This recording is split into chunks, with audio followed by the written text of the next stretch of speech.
Olá, aqui é Flávia Moraes e seja bem-vindo ao nosso canal Inside the Core para a gente discutir questões relacionadas às competências socioemocionais que ajudam a gente a viver uma vida melhor, seja do ponto de vista pessoal, mas também profissional, até porque é sobre isso que a gente quer falar um pouco aqui.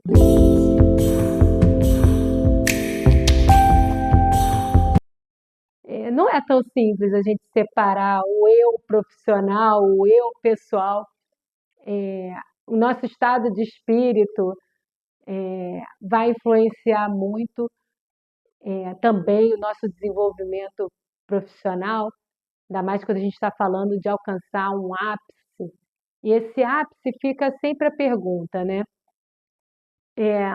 Quando a gente observa pessoas extremamente talentosas, é comum a gente pensar, mas é porque ele realmente é um talento único, nasceu assim, ele é assim, imagina eu. No fundo, porque é difícil para a gente, quem fala muito bem disso é a doutora Carol Dweck, que escreveu o livro Growth Mindset, e ela comenta sobre como é bom a gente alimentar essa ideia dos nossos heróis, né? O cara é incrível. E como é duro reconhecer a humanidade neles, que eles são pessoas sim como nós e que se empenharam e se esforçaram muito e são uma grande prova de resiliência. Então, eu queria conversar com vocês hoje sobre o exemplo do dia de resiliência no grau assim mais comovente possível, que foi a Celine Dion na abertura das Olimpíadas.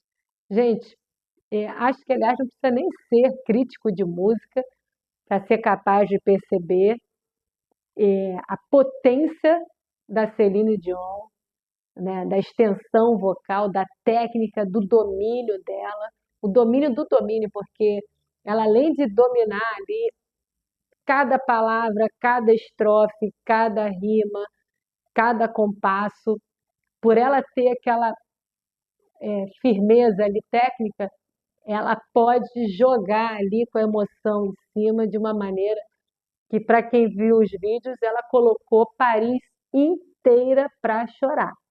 E ela conseguiu esse feito foi com muita raça, com muita resiliência. Eu, que curto muito o trabalho dela, já sabia que ela estava afastada dos palcos por conta de uma doença severa, que é a síndrome da pessoa rígida, que causa uma espécie de paralisia no corpo e que influencia tudo, inclusive as cordas vocais, a capacidade dela de cantar. Então, absolutamente comovente os vídeos dela anteriores, falando, chorando, que ela ia voltar para os palcos. Ela ia voltar, não importa se ela ia voltar se rastejando, de joelhos, se não pudesse cantar, ela faria linguagem de sinais, mas que ela amava o público dela e foi bonitinho porque ela demonstrava uma certa, quase que uma culpa de ter sumido, ter cancelado vários shows e ela querendo muito explicar para os fãs, é, olha só, eu amo vocês, eu não abandonei vocês, eu sinto uma falta enorme. E ela agora, de novo, né, em Paris, demonstrou uma gratidão tão grande pelos fãs.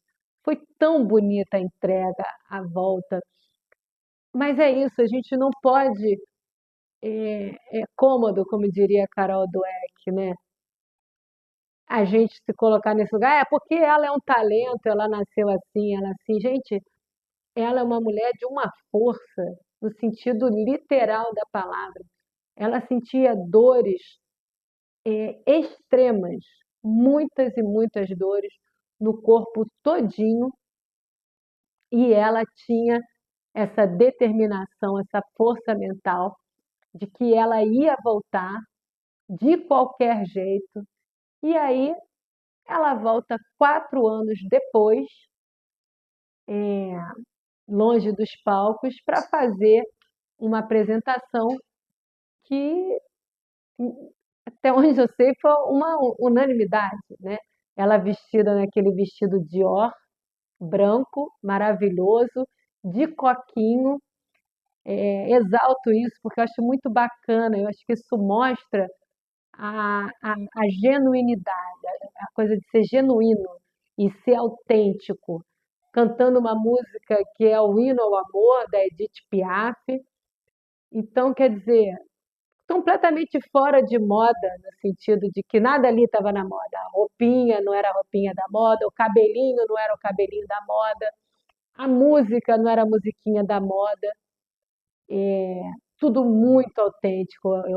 Eu fico também feliz de perceber essa receptividade do público que mostra que não é também só isso, não. Com todo respeito, não é só a dancinha do TikTok. Tudo bem, dancinha do TikTok, sejamos todos felizes. Eu acho que dá para todo mundo, mas dá para todo mundo, essa é a graça. É possível ser mais do que isso. Quando entra o sentimento, quando entra o amor, quando entra também a competência. Ela, eu não sei realmente detalhes do preparo que ela teve que fazer específico para esse show, mas para quem viu ela tendo espasmos musculares,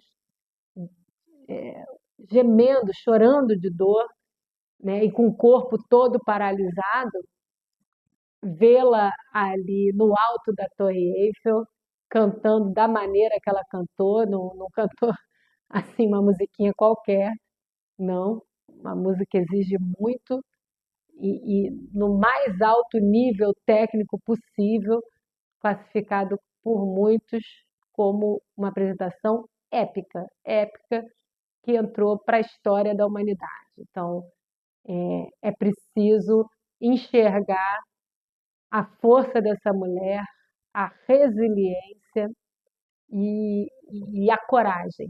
Haja coragem. Você enfrentar assim o mundo, imagina numa volta, depois que deu certo, todo mundo aplaude, claro que deu certo, mas gente, vamos pensar aqui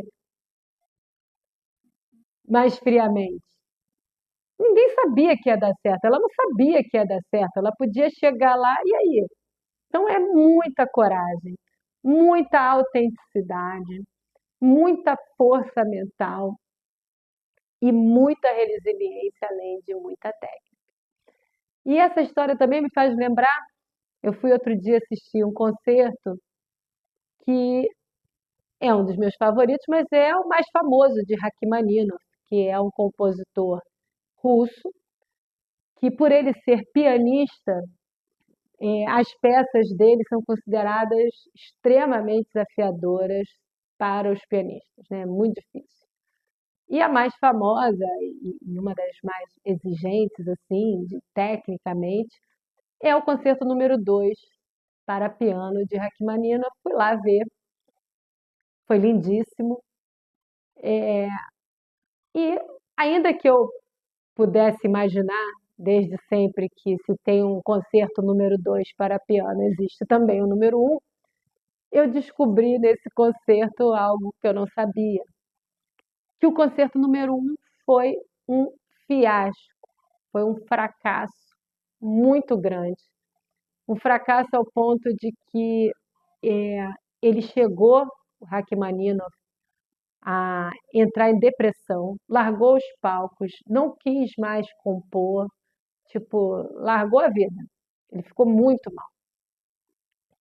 Mas, felizmente, alguns anos depois, um médico e que fazia hipnose sugeriu ele de fazer um tratamento com ele através de hipnose, então, ele fez aquela regressão e voltou àquele ponto que ficou entendido como um trauma.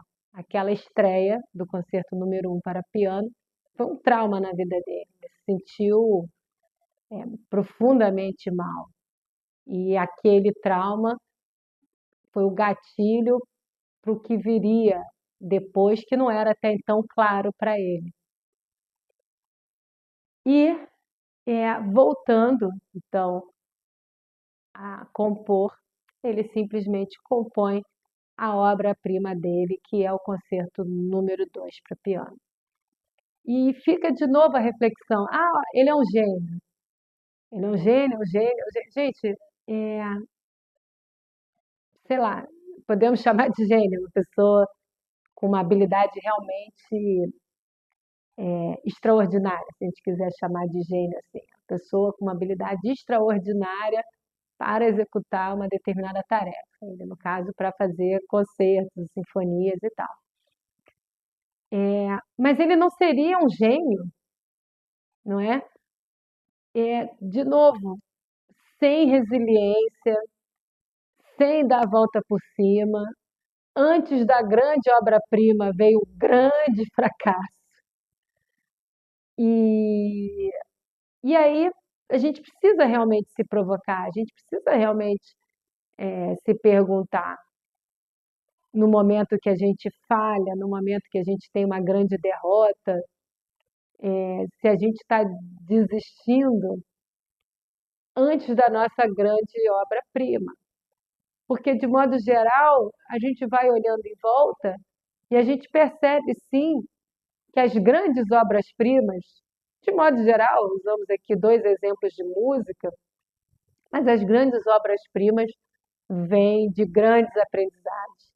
Grandes aprendizados geralmente vêm de grandes fracassos. Ali a gente aprende e essa deve ser usada como a nossa matéria-prima na nossa vida.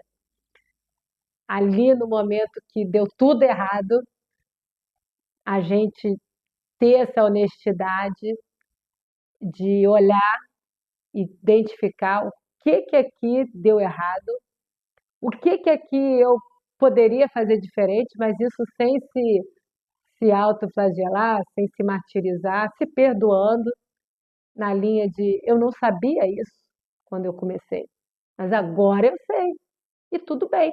Você encara dessa maneira, que eu não vou acabar comigo mesmo, eu não vou acabar com a minha autoestima, eu simplesmente sou uma pessoa em construção, eu sou uma pessoa em evolução, isso só é possível se eu estou aprendendo. Então, tá tudo bem.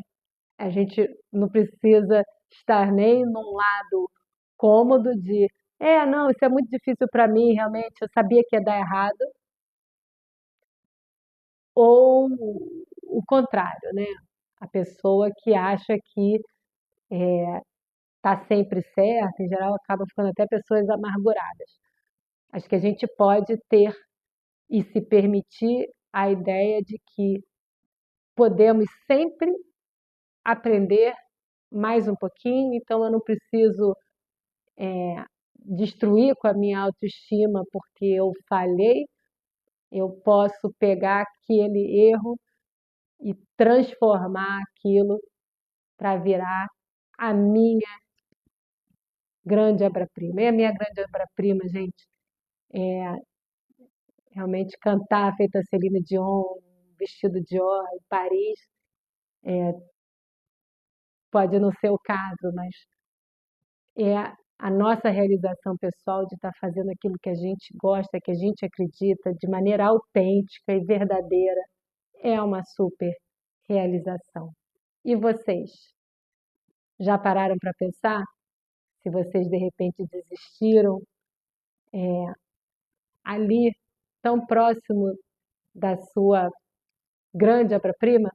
Será que é hora de desistir? Será que é hora de se perdoar e pegar os aprendizados e seguir em frente? Deixa aí seus comentários, conta pra gente se você tem alguma situação assim que você já se viu nesse lugar.